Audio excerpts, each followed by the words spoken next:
आज हम करेंगे स्ट्रेट प्लाज़ो की कटिंग स्टिचिंग, जो कि आपने इतना आसान तरीका कहीं नहीं देखा होगा, क्योंकि बहुत सारे लोगों को स्ट्रेट प्लाज़ो में दिक्कत आती है। तो आज के बाद आपकी कोई दिक्कत नहीं आएगी और आप परफेक्ट स्ट्रेट प्लाज़ो बना सकोगे। जी हाँ, तो यहाँ पे मैंने नॉर्मल सूट सलवार का जो कपड़ा आता है ना, वही लिया है, उसी का हम स्ट्रेट प्लाज़ो बनाएंगे। कपड़े को 4 फोल्ड में रख लिया है प्रेस करके। अब आप कहोगे कपड़ा कैसे फोल्ड किया, डिटेल में तो बताएं। तो मैं आपको पेपर पे बताऊंगी पहले डिटेल में। तो पहले मैं मेज़रमेंट निकाल लेती हूँ कस्टमर का, किस हिसाब से मुझे बनाना है। अब इस पेपर को आप पूरा कपड़ा समझिए और मैंने कैसे फोल्ड किया है वो भी समझिए। ये किनारी है और ये भी किनारी है, जो कि कपड़े की दोनों साइड किनारी होती है, ये वाली देख रहे हो आप। तो पूरे कपड़े को आपको इस तरह से चौड़ाई में फोल्ड करना है। जितना भी आपका कपड़ा है पूरे कपड़े को चौड़ाई में फोल्ड किया, फिर इस तरह से लंबाई में फोल्ड कर दिया। अब यहाँ पे खास बात यह है कि ऊपर वाले 2 हिस्से छोटे फोल्ड करने हैं, नीचे वाले 2 हिस्से बड़े रहेंगे। और अंतर कितना रहेगा, 1.5 से 2 इंच तक का। ठीक है, जैसे कि आप मेरे कपड़े को भी देख पा रहे हैं मैंने कैसे फोल्ड किया है। एक बार मैं आपको वापस से बता देती हूँ। ये है मेरा पूरा कपड़ा, इसे हम चौड़ाई में ऐसे फोल्ड करेंगे, फिर लंबाई में। तो ऊपर वाले 2 हिस्से 1.5 इंच छोटे रखने हैं। ये आपको कटिंग के समय पता चल जाएगा क्यों रखा है। वैसे मैं बता दूं आपको, बैक आसन के लिए रखा है। सेम मैंने कपड़े को भी रखा है फोल्ड करके, प्रेस कर लिया है ना, इसलिए मैंने बार बार कपड़े को नहीं छेड़ा है। अब ऊपर वाले हिस्से पे एक सीधा निशान लगाएंगे, कपड़े को स्ट्रेट करेंगे, कटिंग करके निकाल देंगे। आपका कपड़ा ऑलरेडी स्ट्रेट है तो कट ना करें। फिर 2.5 इंच लेंगे जिसमें हम इलास्टिक डालेंगे। इलास्टिक भी तो डालना है हमें, तो ऊपर वाले हिस्से पे ही 2.5 इंच लेना है। ठीक है, ये कंपलसरी है, साइज़ कोई भी हो। अब इस चौड़ाई का सेंटर निकालेंगे, तो कपड़े की पूरी चौड़ाई 21 इंच आ रही है 4 फोल्ड में, जैसा अभी मैंने रखा है ना, तो 21 इंच आ रही है। इसका आधा कर लेंगे, मतलब सेंटर निकालेंगे चौड़ाई का पूरे कपड़े पे। ठीक है, इस तरह से। मैंने ज़्यादा दूर से इसलिए नहीं दिखाया, फिर आपको निशान नहीं दिखेंगे, ऑलरेडी डार्क है ये कपड़ा। तो इस तरह से 10.5 आया मेरा हाफ। तो पूरे पे मैंने सेंटर निकाल लिया कपड़े का, आधा इधर हो गया आधा इधर हो गया। ठीक है, ये बस स्ट्रेट प्लाजो में करना है, पैंट में नहीं। अब यहाँ पे हिप चाहिए, तो हिप है 40, 40 का चौथाई भाग 10 होगा, 10 में 3 प्लस करेंगे तो 13 आएगा। ठीक है, तो 6.5 इस साइड लेंगे और 6.5 उस साइड लेंगे, मतलब जो सेंटर मार्क करा है ना, 6.5 इस साइड रखेंगे, 6.5 उस साइड। ठीक है, इस तरीके से आपको करना है। समझ आ गया। और हमें स्ट्रेट प्लाजो वगैरह का नाप कैसे लेते हैं आप सेकंड चैनल पे देख सकते हो। फिर हमने दोनों निशान लगा दिए। अब हमने एक साइड पे हमें आसन लेना है। आसन चाहे इस साइड लो आप चाहे उस साइड, उससे कोई फ़र्क नहीं पड़ता है, क्योंकि हमने तो कपड़े का सेंटर निकाला हुआ है, राइट। तो दोनों साइड इक्वल ही रहेगा। आसन में रखूँगी 12.5 इंच। नॉर्मली जो ऊपर आया था 13 इंच, उतना ही हम रखते हैं। बट अगर आप बहुत नीचे पहनते हो पैंट या प्लाजो, तो आप थोड़ा सा कम कर लो, 1/2 इंच या 1 इंच। ठीक है, तो मैंने 1/2 इंच कम कर दिया, 12.5 आसन ले लिया। कुछ भी समझ नहीं आया तो आप 12 इंच ले लीजिए। ठीक है, फिर यहाँ पे आपको क्या करना है, थाई, जैसे मैंने थाई का माप लिया था 28 इंच आया, तो 28 का हाफ करेंगे 14 और 1 इंच प्लस 15 इंच हमने यहाँ पे मार्क कर दिया थाई का। कुछ लोग यहाँ पे अंदाजे से 2 या 2.5 इंच ले लेते हैं, वो बिल्कुल रॉन्ग तरीका है, क्योंकि यहाँ पे बॉडी का पार्ट सारा है थाई, तो थाई का माप लेना है, ना कि अंदाजे से कुछ भी करना है। क्योंकि थाई पे टाइट हो गया तो आप क्या कर लोगे, है ना, तो आपका कपड़ा बिल्कुल भी वेस्ट नहीं होगा। इस तरीके से आपको थाई का माप लेना है, जो भी आएगा उसका आधा प्लस 1 इंच करना है। ठीक है, तभी आपका परफेक्ट पैंट बनेगा। और जो यहाँ पे जो गोलाई करते हैं वो कॉर्नर से 2 इंच लेना है, जैसे आर्मोल वगैरह में लेते हैं ना 1 इंच 1.5 इंच, आपको कॉर्नर से 2 इंच लेके और गोलाई कर देनी है।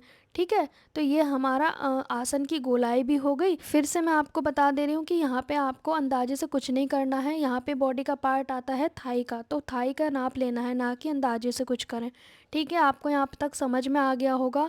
अब आपको क्या करना है, ऊपर की ओर जो हमने छोड़ा था ना ये कपड़ा 2 इंच बड़ा, तो वो क्यों छोड़ा था, हमने छोड़ा था बैक आसन को बढ़ाने के लिए। तो जिस साइड पे आसन लिया है हमने, उसी साइड पे हमने 1.5 इंच आसन बढ़ाना है। जिस साइड पे आसन है ध्यान से देखें आप, आसन बढ़ा दिया हमने। अब हमने स्केल की सहायता से इस तरह से मिलाना है, दूसरे निशान तक हमें सेम रखना है, बस आसन की साइड से हमने उठा दिया है, देखा आपने। बाकी इस साइड बराबर रहेगा, इस साइड कुछ नहीं छोड़ना आपको। बस मैंने 1.5 इंच का आसन बढ़ा दिया है और कुछ भी नहीं किया है। अब हम लंबाई लेंगे। तो जो 2.5 इंच है ऊपर का छोड़ते हुए हमें रेडी लंबाई लेनी है। 39 रेडी लंबाई है, कुछ भी प्लस और माइनस नहीं करना है। ठीक है, नीचे की ओर फोल्ड करने के लिए हम अलग से मार्जिन लेंगे। ये मार्जिन ले लिया हमने 2 इंच का। ठीक है, जितना लोगे उतना ही फोल्ड करना है, कम या ज़्यादा नहीं। नीचे की ओर से बॉटम कितना रखें, कैसे रखें, तो सेंटर वाले निशान पे फोकस करना है। हमने जब मेज़रमेंट लिया था तो इस तरह से राउंड में लिया था। टोटल आया था 28 इंच। 28 का आधा 14 होगा, प्लस 1 इंच होगा जो कि दोनों साइड मार्जिन के लिए रहेगा। अब इस 15 इंच को कैसे रखना है, 7.5 निशान के इस साइड, 7.5 निशान के उस साइड, मतलब जो सेंटर वाला निशान है दोनों साइड हमने बराबर रखना है। हमें अपना घेरा 7.5 इधर 7.5 उधर, टोटल हमारा हो गया 15 इंच। ठीक है, आपको समझ आया यहाँ तक? यहाँ तक हमारी स्ट्रेट प्लाजो की ड्राफ्टिंग हो गई है। अब हम एक साइड आसन वाली साइड से स्केल से मार्क करेंगे, दूसरी साइड इंची टेप से मार्क करेंगे। क्यों? क्योंकि हल्की सी यहाँ पे नीचे की ओर शेप जा रही है, देख रहे हो आप? तो आसन वाली साइड से स्केल से, दूसरी साइड इस इंची टेप से। ठीक है, कटिंग कर देंगे। चारों पार्ट इक्वल कट रहेंगे, कुछ अलग से कुछ भी नहीं लेना है क्योंकि मार्जिन हमारा ऑलरेडी इंक्लूड हो चुका है इसमें। 3 इंच जो लिया था वो मार्जिन का ही था। फिर यहाँ पे पॉकेट के लिए कपड़ा नहीं बचा है तो पॉकेट में सूट के कपड़े से लगाऊंगी। पॉकेट की वीडियो मैं कभी और बता दूंगी आपको कैसे कट करना है, और चैनल पे बहुत सारी हैं, देख लीजिएगा। यहाँ पे फ्रंट पार्ट के आसन जॉइंट करेंगे आपस में, जैसे हमने कट किए हैं वैसे। बैक वाले आसन वो रहेंगे जो हमने उठा के कट किए थे ना, थोड़ा 1.5 इंच बढ़ा के, तो उन्हें आपस में जॉइंट करेंगे आसन को। ठीक है, सिर्फ आसन को जॉइंट करेंगे। ये हमारा बैक पार्ट है, और इसे फोल्ड करने में, इलास्टिक डालने में दिक्कत आती है ना, वो भी आज आपकी सारी प्रॉब्लम दूर हो जाएंगी। क्योंकि तिरछी कटिंग होती है तो इलास्टिक डालने में झोल आती होगी आपसे, वो नहीं आएगी। पॉकेट हमारी छोटी है थोड़ी, कपड़ा कम होने के कारण, बट मैं इसे लगा ही दूँगी। पॉकेट की कटिंग आपको डिटेल में चैनल पे मिल जाएगी, और आप कमेंट करेंगे तो मैं और अच्छे से बता दूंगी। फ़िलहाल मैंने पॉकेट का नीचे का हिस्सा बंद कर लिया। अब इसे सीधा कर लेंगे, ऊपर से एक सिलाई लगाएंगे। पॉकेट हम राइट हैंड साइड पे लगाएंगे फ्रंट पार्ट में, तो ऊपर 2.5 इंच छोड़ देंगे क्योंकि 2.5 इंच तो हमारा फोल्ड हो जाएगा। फिर 1 इंच नीचे निशान लगा दिया हमने, वहाँ तक हमें पॉकेट रखना है। पॉकेट का खुला हिस्सा बाहर की ओर है, देख सकते हो आप, इसी पे निशान लगाएंगे। 1 इंच ऊपर छोड़ दिया पॉकेट पे। अब 6 इंच का गैप छोड़ेंगे हम, गैपिंग पॉकेट की। अब पॉकेट का नीचे वाला हिस्सा हटा देना है, और ऊपर वाले हिस्से को ऐसे रखेंगे, यहाँ पे ध्यान से देखें, और इस तरह से हम एल शेप में सिलाई लगा देंगे। अब यहाँ पे कट लगाएंगे इस तरह से कॉर्नर पे। ठीक है, तब ये टर्न करेंगे इस तरह से। अब मैं एक बार और बता देती हूँ कि पॉकेट ऐसे था और मैंने ऐसे टर्न किया। एक ऊपरी सिलाई लगा देंगे जो टॉप स्टिच रहती है, पक्का हो जाता है इससे हमारा। आप स्लो प्रोसेस से सिलाई करें, ज़्यादा जल्दीबाजी नहीं करनी है आपको, किसी से कोई कंपटीशन नहीं करना है। अब हमने पॉकेट की उल्टी साइड पे आना है। ऊपरी हिस्सा पॉकेट का उठाएंगे और इसको बंद कर देंगे। पहले पॉकेट को बंद करेंगे, इस तरह से सिलाई लगा देंगे। अब यहाँ पे आप देखेंगे, अब इसे सीधी साइड ले आएंगे। जो पॉकेट का गैप है उसकी दोनों साइड पे स्टिच लगाएंगे। जो पॉकेट का गैप है उसे छोड़ते हुए दोनों साइड लगा देंगे। थोड़ी थोड़ी सी जगह पे सिलाई लगती है, इसे लगाने से पॉकेट हमारा फिक्स हो गया। नेफा जब फोल्ड करेंगे तो पॉकेट ऐसे अंदर दब जाएगा हमारा 1/2 इंच तक। अब हमने क्या करना है, पॉकेट हिले डुले ना, तो उसके लिए हम क्या करेंगे, यहाँ पे एक सिलाई लगा के रोक देंगे इसे, कच्चा बखिया लगाएंगे। यहाँ पे थोड़ी देर के लिए फिक्स हो जाएगा। फिर हम नेफा इजीली फोल्ड कर सकते हैं, वरना इसी को संभालते रहोगे आप, है ना। तो पॉकेट टेढ़ा मेढ़ा ना हो, इसलिए एक सिलाई लगा देंगे यहाँ पे। फिर आपने क्या करना है, अब इसको फिक्स तो कर दिया हमने, बाद में आप इस सिलाई को खोल सकते हैं इलास्टिक डालने के बाद। अब हमने दोनों पार्ट्स को आपस में जॉइंट करना है, मतलब साइडें जॉइंट करनी है। ये खींचना नहीं है किसी भी कपड़े को, और बहुत ही आसानी से जॉइंट हो जाती हैं। सीधा सीधा प्रोसेस है ये तो, है ना। तो दोनों साइड की मैं बहुत आसानी से जोड़ लूँगी इस तरीके से। कपड़ा बिल्कुल नहीं खींचना है कोई सा भी आपको। अगर आपको दिक्कत आती है तो आप मुझे कमेंट करिएगा। फिर हम आसन पे सिलाई लगाएंगे, इस तरह से पकड़ेंगे, और आसन का जो मार्जिन है वो एक का इधर एक का दूसरी साइड, थोड़ी सी सिलाई लगाएंगे, पूरी नहीं लगानी है अभी। अब हमने नीचे की ओर बॉटम पे आना है। हमने जो कट लगाए थे ना, उस पे इस तरह से क्रीज बना लेंगे। यहाँ पे मैंने इस साइड भी कट लगाए थे, दोनों साइड पे लगाए थे, तो यहाँ पे क्रीज बना के एक निशान लगा लिया। दूसरी साइड जो कट है वहाँ पे भी। अब ये जो सेंटर का जॉइंट है यहाँ से फोल्ड करेंगे, हमारे जो जॉइंट है वो आमने सामने आने चाहिए और एक निशान लगा लेंगे कट से कट मिलाते हुए।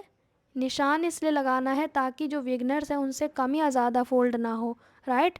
लेकिन अभी इसकी सिलाई नहीं लगाएंगे फोल्ड करने वाली, पहले हम लगाएंगे ये आसन वाली सिलाई। पहले निशान लगाएंगे, फिर ये सिलाई लगाएंगे, फिर हम बॉटम फोल्ड करेंगे। स्ट्रेट प्लाज़ो में हम राउंड में फ़ोल्ड करते हैं और पैंट में हम बाद में फिटिंग की सिलाई लगाते हैं, ठीक है। स्ट्रेट प्लाज़ो में आप राउंड में फ़ोल्ड करिएगा, पहले ये आसन वाली सेंटर की सिलाई लगा लें। बहुत ही आसानी से लग जाती है, स्लो प्रोसेस से लगाएं।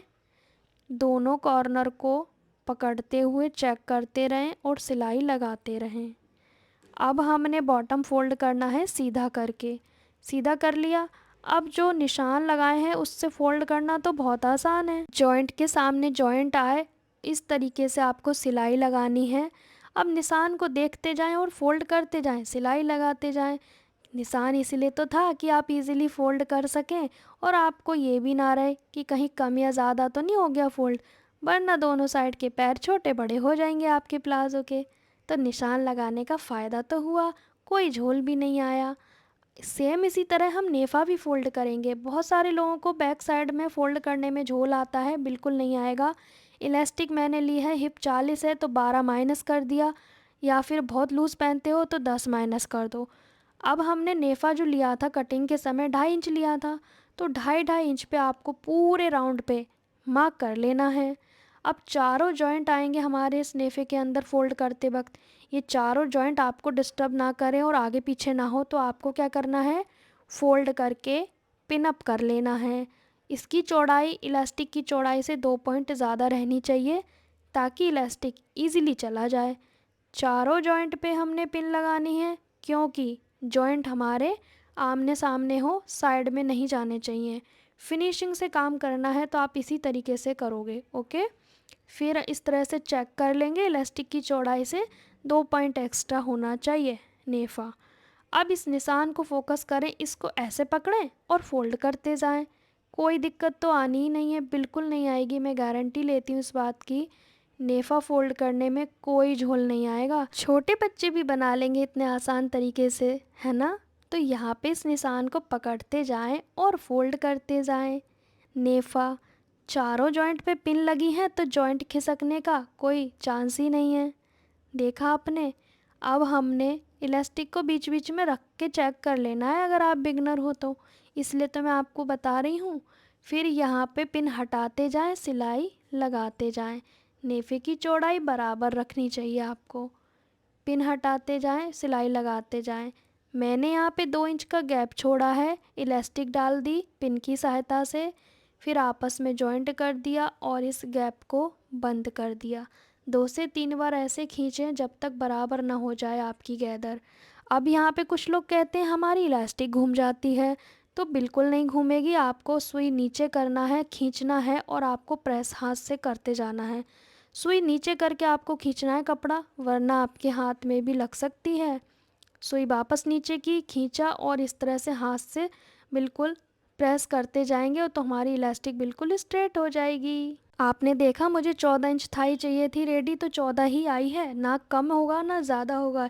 इस मेथड से बिल्कुल परफेक्ट स्ट्रेट पैंट बनेगा।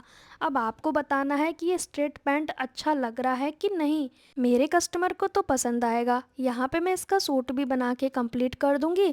सूट की कटिंग स्टिचिंग की वीडियो सेकंड चैनल पे आप देख लेना। कैसा लगा मेरा तरीका, आपको ढेर सारे कमेंट करने हैं और कम्युनिटी पोस्ट पे सूट की वीडियो ज़रूर देखना। मैं आपको लिंक दे दूंगी। तब तक के लिए बाय बाय।